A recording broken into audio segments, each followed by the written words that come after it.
नमस्कार, मैं सुमित बड़ई और आप आईएनएस न्यूज़ देखना शुरू कर चुके हैं। पिछले कई दशकों से ये अबूझमाड़ नक्सलियों का दंश झेलता आ रहा है और मैं इस वक्त मौजूद हूँ बेचाघाट नदी के तट पर।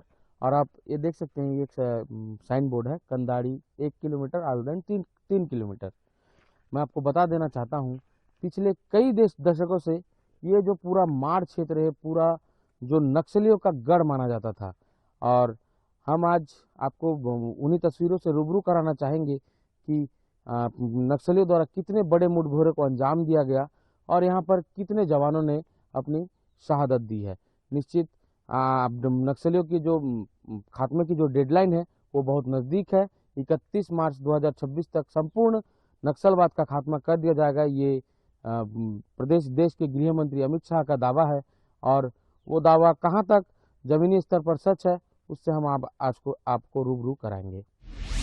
16 अप्रैल 2024 को अबूझमाड़ में कांकेर जिले के जो अंतिम छोर है हापाटोला कलपर, इन जंगलों में एक भीषण मुठभेड़ हुई, जिसमें हमारे सुरक्षा बलों के जवानों द्वारा 29 घातक नक्सलियों को जो है मार गिराया गया, जिसमें बड़े नाम थे शंकर और उनके साथी ललिता। मैं आपको बता दूं, ये जो दो बड़े नाम हैं, ये पूरे जो परलकोट का क्षेत्र है इनके नाम से कांपता था। एक समय था जब नक्सली दंश और ये जो दो बड़े नाम हैं इनके चलते लोगों का जीना हराम था। आज यहाँ की तस्वीर इतनी बदल गई है और 16 अप्रैल 2024 को एक बड़ी मुठभेड़ को अंजाम दिया जवानों ने और जो 29 घातक नक्सली है इनको मार गिराया गया, जिसमें सबसे बड़े नाम शंकर और ललिता थे। ये स्मारक उस मुठभेड़ की गवाह है जो 29 जो नक्सलियों को ढेर किया गया था, उसकी गवाह ये स्मारक है। और मैं आपको आज इसी क्षेत्र की भौगोलिक स्थिति से मैं आपको रूबरू कराना चाहूँगा। आप देख सकते हैं, ये शासन प्रशासन के द्वारा जो चमचमाती नई सड़क का निर्माण यहाँ किया जा रहा है, ये उस बात की गवाह है कि नक्सल आज बहुत पीछे चले जा चुके हैं और जितने भी बचे कुछ नक्सली है वो अब इस पूरे क्षेत्र से काफी दूर चले गए हैं। अगर एक आंकड़ा निकाले तो इस कांकेर जिले में अब मात्र बस 21 नक्सली रह गए हैं और जो इन 21 नक्सलियों में दो बड़े नाम सामने आ रहे हैं, चंदर और रूपी। अब देखना होगा कि कब इनके द्वारा भी सरेंडर किया जाता है। अगर सरेंडर नहीं किया जाता तो निश्चित जो सुरक्षा बल के जवान हैं उनके द्वारा इनको भी ढेर कर दिया जाएगा। ये जो सड़क आप देख रहे हैं, ये प्रधानमंत्री ग्राम सड़क योजना के तहत बनाई जा रही है। यहाँ के जो सुदूर अंचल जो ग्रामीण है उनको अब काफी सुविधा यहाँ पे मिलती हुई नजर, तो यही मैं आपको दिखाना चाहूंगा जो विकास है वो किस तरह अंदरूनी इलाकों तक पहुंच रही है। जब पुराने समय में नक्सलियों के दंश के चलते, नक्सलियों के दहशत के चलते यहाँ किसी तरह का विकास नहीं हो पाया था, अब धीरे धीरे ये विकास जो है गति दे रही है और निश्चित वो समय अब दूर नहीं है जब यहाँ के ग्रामीण, यहाँ के बच्चे बड़े बड़े स्कूलों में जाएंगे, इनको भी स्वास्थ्य सुविधा मिलेगी, इनको भी तमाम तरीके की जो सुविधा है वो अब धीरे धीरे मिलती नजर आ रही है।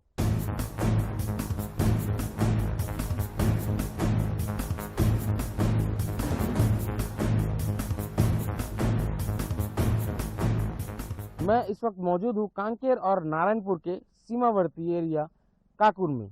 आप मेरे पीछे देख सकते हैं, ये जो जंगल है ये काकुर का वही पहाड़ी है जहाँ पे 10 नक्सलियों को मार गिराया गया था। एसटीएफ के जवानों नारायणपुर और कांकेर की एक संयुक्त ऑपरेशन चलाई गई जवानों द्वारा, जिसमें कुख्यात नक्सली यहाँ पे 10 नक्सलियों को मार गिराया गया था। निश्चित आज इस जगह की जो भौगोलिक स्थिति है वो काफी बदल चुकी है। यहाँ चारों तरफ अब शासन प्रशासन द्वारा जो यहाँ पे रोड का जाल बिछाया जा रहा है, चारों तरफ जो सुविधा है वो पहुंचती नजर आ रही है। तो कहीं ना कहीं इस पूरे क्षेत्र की जो स्थिति है, चाहे वो भौगोलिक हो चाहे वो खगोलिक हो, सभी स्थिति यहाँ पे जो है बदलती नजर आ रही है। तो यही जो नक्सली खात्मे का जो डेडलाइन है 31 मार्च 2026 का असर अब पूरे क्षेत्र में देखता नजर आ रहा है और अब जो बचे नक्सली है उनके खात्मे की ओर भी सरकार अपनी पूरी निगरानी बनाए रखी है।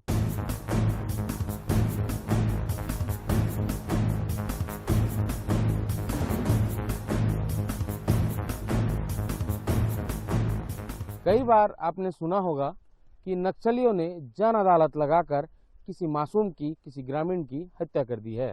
मैं इस वक्त मौजूद हूँ हिदूर गांव में और आप देख सकते हैं मैं एक मैदान में खड़ा हूँ। एक छोटा सा मैदान है, सपाट सा मैदान है और उस मैदान की आप स्थिति देखिए।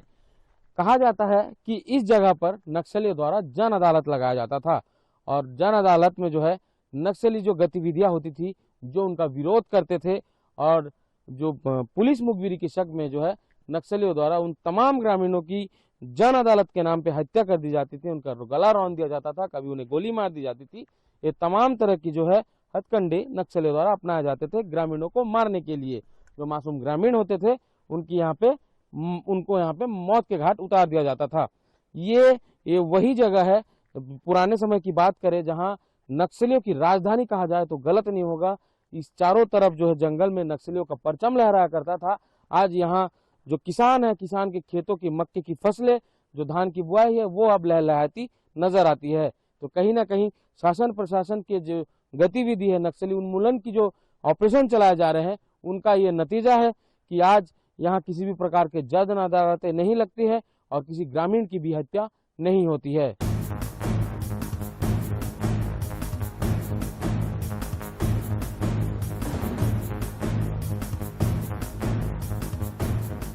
बीते 2 दशकों में नक्सलियों का जो आतंक है वो बांदे क्षेत्र में भी देखने को मिला। मैं इस वक्त मौजूद हूँ पुलिस थाना बांदे में। 2001 की बात है जब ये पुलिस चौकी हुआ करती थी। आप मेरे पीछे देख सकते हैं, ये जो बिल्डिंग दिख रहा है, ये उस टाइम पुलिस चौकी हुआ करती थी और इस चौकी में करीबन 15 सीआरपीएफ के जवान यहाँ तैनात रहते थे और उनके साथ एक सहायक उप निरीक्षक भी यहाँ पे तैनाती रहती थी उनकी। मैं आपको बता दूं 2001 की बात है और गर्मी का समय था, जब करीबन रात के 3:45 बजे जो है नक्सलियों द्वारा अचानक इस चौकी में हमला किया जाता है। लेकिन बड़ी बात ये रही कि इस हमले में 15 जवानों ने जो है मोर्चा संभाले रखा और चारों तरफ से नक्सलियों ने घेर कर इस चौकी में हमला किया और उसके फलस्वरूप भी यहाँ पर जो जवान यहाँ पे तैनात थे उनको कोई हताहत नहीं हुई, किसी भी तरह का कोई नुकसान नहीं हुआ। अब आगे की दौर में चले जाए हम तो 2001 से लेकर 2015 तक इस संपूर्ण क्षेत्र में जो काफ़ी सारी घटनाएं हुई। मैं आपको बता देना चाहूँगा, यहाँ पर 2014 की बात है, यहाँ पर एक निरीक्षक हुआ करते थे अविनाश शर्मा जी, उनको भी नक्सलियों द्वारा घेराबंदी कर PB 101 मार्ग पर जो है उनको निशाना बनाया कर उनको वहाँ पे मार दिया गया और उनका ये बलिदान आज भी यहाँ के लोग याद करते हैं। यही अगर हम बांदे की बात करें तो बांदे में भी 2 जो सहायक उप निरीक्षक और एक जो मेजर साहब हैं उनको भी यहाँ पे हत्या कर दी थी। बीच सड़क में जो है दिन दहाड़े जो है नक्सलियों द्वारा गोली मारकर उनकी हत्या कर दी गई थी। तो आप समझ सकते हैं कि जब 1 दशक पहले की अगर हम बात करें तो किस तरह नक्सलियों का आतंक जो है इस संपूर्ण क्षेत्र में नक्सलियों का आतंक दिखता था। लेकिन आज के समय में सुरक्षा बलों की रणनीति, सुरक्षा बलों की तैनाती और सुरक्षा बलों की जो जाबाजी है उसके चलते जो संपूर्ण नक्सलवाद का खात्मा होते हुए दिखाई दे रहा है। अब देखना ये है कि कब आखिर संपूर्ण रूप से नक्सलवाद खत्म होता है, क्योंकि मैं आपको बता दूं कि 31 मार्च 2026 तक जो है डेडलाइन नक्सलियों की जारी कर दी गई है। देश के गृह मंत्री अमित शाह जी का दावा है कि आने वाले 31 मार्च 2026 तक संपूर्ण नक्सलवाद का खात्मा कर दिया जाएगा। मैं इस वक्त मौजूद हूँ संगम ग्राम पंचायत केरकेट्टा के संगम गांव में। मैं आपको बता दूं, मैं अभी आप मेरे पीछे देख सकते हैं, ये रमेश कुरेटी जी का समाधि है, बस्तर फाइटर के जवान हैं। और मैं आपको ये भी बताना चाहूँगा, छत्तीसगढ़ शासन द्वारा नक्सलियों से लोहा लेने के लिए एक विशिष्ट तरह की फोर्स तैयार किया गया था जिसे बस्तर फाइटर का नाम दिया गया था। और निश्चित बस्तर फाइटर लगातार पूरे क्षेत्र में जो जितने जंगल है, जंगलों की खाक छानते हुए जो नक्सलियों से लोहा लेने का काम लगातार करती आ रही है। और जिनकी आप यहाँ मूर्ति देख रहे हैं, जिनकी प्रतिमा देख रहे हैं, ये रमेश कुरेटी जी हैं, जो 3 मार्च 2024 को वीरगति को प्राप्त हुए। मैं आपको बता दूं कि बस्तर फाइटर जो पूरी फोर्स है, उस पूरे फोर्स में जो पहला जो वीरगति को प्राप्त हुए थे, बस्तर फाइटर के जो जितने भी सारे जवान हैं उनमें से सबसे पहले जो वीरगति को प्राप्त हुए थे यही रमेश कुरेटी जी है, जो संगम क्षेत्र से बिलोंग करते हैं। और निश्चित मैं आपको बता दूं, इनका चला जाना इनके परिवार के लिए बहुत ही बड़ा नुकसान साबित हुआ। इनके पिताजी बुधराम नरेटी से हमने बात किया, उनका कहना ये है कि मेरा जो बेटा था रमेश कुरेटी, उसके जाने से मैं बहुत आहत हूँ। और ये जो परिवार है, ये किस तरह से जो देशभक्ति इनके अंदर है, इसी से पता चलता है। रमेश कुरेटी के शहादत के बाद भी उनका जो छोटा भाई है उसे भी पुलिस विभाग में भेजा गया था कि वो भी आगे जाके देश की सेवा कर सके। कहीं ना कहीं मैं आपको बता दूं, रमेश कुरेटी जो है वो बांदे थाना क्षेत्र में जो है बस्तर फाइटर के आरक्षक क्रमांक 2295 इनका आरक्षक क्रमांक है, वो वहाँ पदस्थ थे। और 3 मार्च 2024 को अबुझमाड़ के जंगल में एक बड़ी मुठभेड़ को अंजाम देने में इन्होंने एक नक्सलियों को भी मौत के घाट उतारा, साथ ही इन्होंने अपने प्राणी को भी आहुति दे दी। तो ऐसे देशभक्त बहुत ही कम देखने को मिलते हैं जो अपने परिवार को दरकिनार कर, अपने जीवन को दरकिनार कर अपने देश के लिए अपने प्राणों की आहुति दे देते हैं। अभी हमारा लड़का जो है ना, अभी बहुत कोशिश करते करते करते बस्तर पाड़ा में भर्ती हो सर, दे के भर्ती हुआ। कहीं कहीं से फिर वो जुगाड़ उगाड़ करके जो है ना पैसा में कुछ करवा दिया। अभी जो है ना बस्तर फाइटर में रहते रहते लड़ते लड़ते जो मेरा बेटा जो है ना अभी गुजर गया। मेरे को बहुत दुख लगे सर।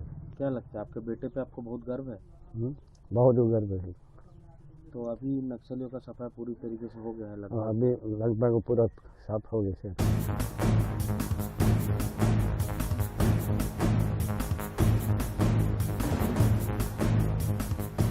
मैं इस वक्त मौजूद हूँ बेचाघाट नदी में, छोटे बेटिया थाना अंतर्गत आने वाले इस नदी के उस पर आप मेरे पीछे देख सकते हैं, ये बेचाघाट नदी है।